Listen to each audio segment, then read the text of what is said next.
Ce jeudi 22 mai a commencé sous une tension inattendue à la gare de Lyon. Aux alentours de 7 heures du matin, alors que la plupart des voyageurs cherchaient encore leur café, une vive altercation s'est produite entre l'acteur Omar Sy et plusieurs agents de la SNCF. Selon nos sources, l'échauffourée a pris racine lorsque, conformément au règlement en vigueur, les agents ont demandé à Omar Sy de museler son chien avant d'embarquer dans le train à destination d'Avignon. Un simple contrôle de sécurité, a priori anodin, mais qui a dégénéré en quelques minutes en un face-à-face houleux, teinté de paroles violentes. À en croire les témoignages recueillis auprès des agents présents, Omar Sy aurait d'abord résisté à l'injonction de placer une muselière à son chien, brandissant sa notoriété comme un bouclier. Puis, la voix s'est élevée. Des insultes ont fusé, accompagnées, selon la SNCF, de propos menaçants à l'encontre du personnel. « Je vais vous pourrir la vie », aurait notamment crié l'acteur, portant ce qu'il fallait bien qualifier de « propos menaçants ». Le ton est monté si rapidement que d'autres passagers, témoins de la scène, se sont détournés, mal à l'aise, incapables de deviner s'il s'agissait d'un accès de colère passager ou d'un véritable dérapage. Le conflit ne s'est pas interrompu une fois le train en marche. À l'intérieur de la rame, la dispute a continué avec des contrôleurs, qu'Omar Sy aurait également insultés au point de provoquer leur saisie d'urgence. Dans l'immense hall de la gare, les agents de sûreté, déjà habitués à gérer des situations délicates, se sont vus contraints d'appeler la hiérarchie, tandis que leurs collègues tentaient d'apaiser l'acteur, lui proposant un espace privé pour s'expliquer loin du flot des voyageurs. Mais la furie contenue dans sa voix ne s'est apaisée qu'à l'arrivée à Avignon, aux alentours de 10h20, où une équipe de la BAC, Brigade Anticriminalité, l'attendait. Finalement, aucune interpellation n'a eu lieu. Omar Sy est descendu sans opposer de résistance, gagnant la sortie, sous les yeux de voyageurs médusés, pour se diriger vers le défilé Louis Vuitton auquel il devait assister. Une fois installé dans sa loge, on raconte qu'il a enfin pu retrouver son calme sans jamais avoir réagi officiellement aux accusations portées contre lui. Dès l'annonce de l'incident, la SNCF a fait savoir qu'elle entendait engager des poursuites judiciaires. Les propos menaçants sont considérés comme une infraction grave. En droit français, la menace de commettre un crime ou un délit peut être poursuivie, même sans passage à l'acte, dès lors que la victime se sent en danger. Dans sa déclaration transmise aux Parisiens, la société ferroviaire confirme qu'elle a bien enregistré une altercation et des propos menaçants tenus par M. Sy, et qu'elle se réserve le droit de porter plainte. Pour les agents SNCF, cet engagement de poursuite est la seule façon de rappeler la règle. Nul n'est au-dessus de la loi, pas même une célébrité de l'envergure d'Omar Sy.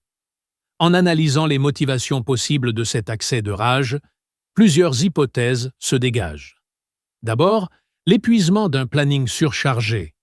L'acteur, en pleine promotion de son nouveau film, enchaîne interviews, tournages et déplacements. À l'heure matinale de cette altercation, il venait probablement de passer une nuit blanche, entre repérage de costumes et dernières retouches de script. L'épuisement serait devenu, dans un court laps de temps, une véritable perte de contrôle, entre fatigue extrême et pression médiatique.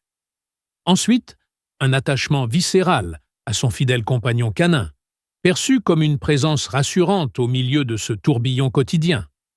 Voir son chien contraint de porter une muselière à la vue de tous a peut-être déclenché une réaction disproportionnée, presque instinctive, comme une défense de ce lien intime. Enfin, on peut évoquer un surcroît d'anxiété lié à l'image.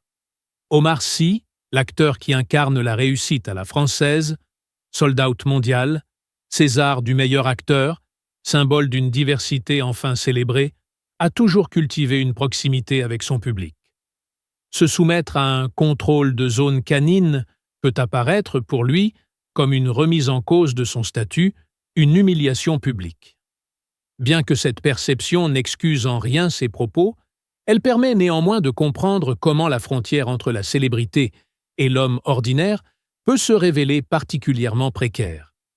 Sur les réseaux sociaux, la polémique a pris une ampleur fulgurante. Certains internautes tentent de minimiser l'incident.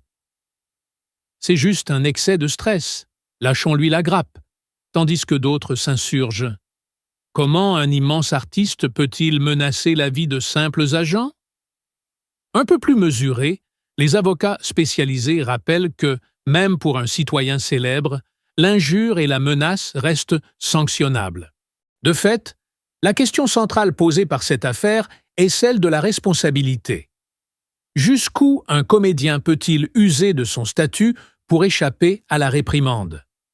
Et sur un plan plus vaste, doit-on exiger des personnalités publiques un comportement irréprochable dans l'espace public, sous peine de les déclasser d'un éclair? Pour l'instant, Omar Sy n'a pas souhaité prendre la parole. Dans son entourage, on murmure qu'il envisage de présenter ses excuses aux agents concernés. Certains que cette altercation nuit à l'image d'un acteur engagé, notamment dans des causes humanitaires. Depuis plusieurs années, il est le visage de l'association Doctors Without Borders, appelant à la solidarité internationale. Choisir le silence pour l'instant peut donc relever d'une stratégie d'apaisement, en attendant que la polémique s'estompe. Néanmoins, les avocats de la SNCF, en accord avec le parquet, peuvent déposer plainte à tout moment. S'ils le font, l'acteur pourrait être poursuivi pour menace, délit passible de 2 ans d'emprisonnement et de 30 000 € d'amende, sans compter la réparation civile qui pourrait être demandée par les agents victimes. Cette affaire nous invite à interroger plus largement le rapport des célébrités à l'espace public. Dans un monde où chaque mot peut être enregistré, partagé, comment gérer la pression permanente? Comment conjuguer droit à la spontanéité et nécessité de ne pas déraper? Les chaînes de télévision, de leur côté, envisagent déjà de renforcer la formation de leurs animateurs et techniciens à la gestion des invités célèbres, pour anticiper les crises de célébrité. Situer les limites, prévenir l'irrespect des interlocuteurs, savoir désamorcer un conflit avant qu'il n'atteigne les sommets.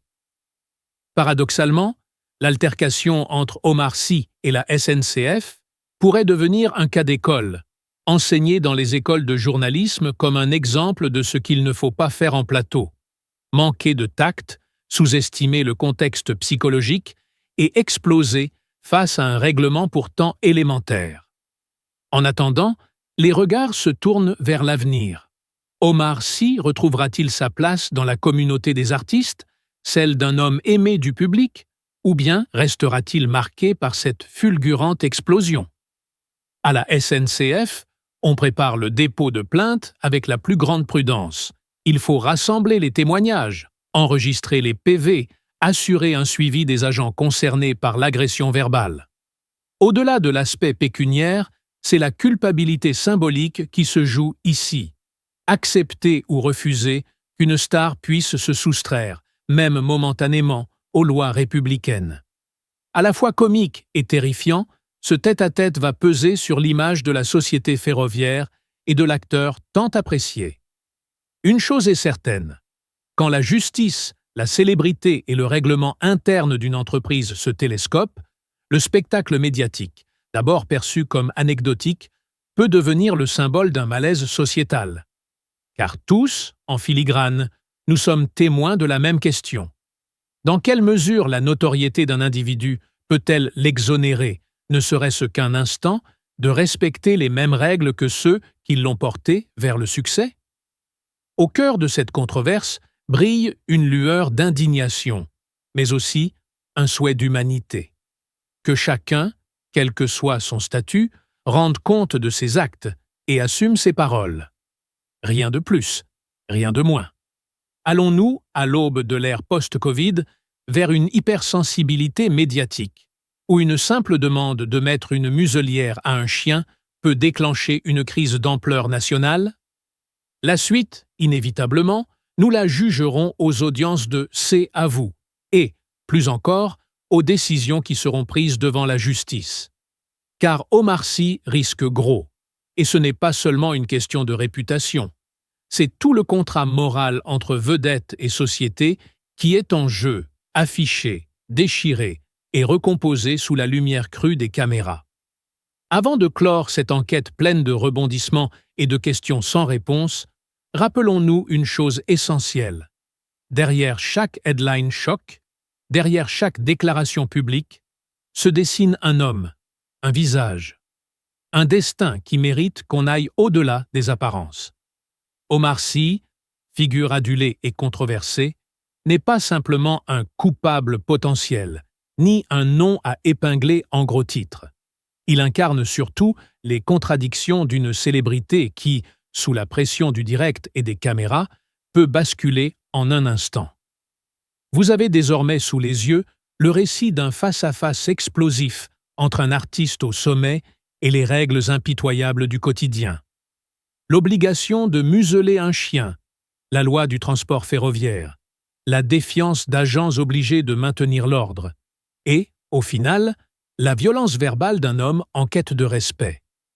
Pourtant, cette histoire ne s'arrête pas là. Les coulisses juridiques se mettent en place, les recoupements d'images et de témoignages se poursuivent.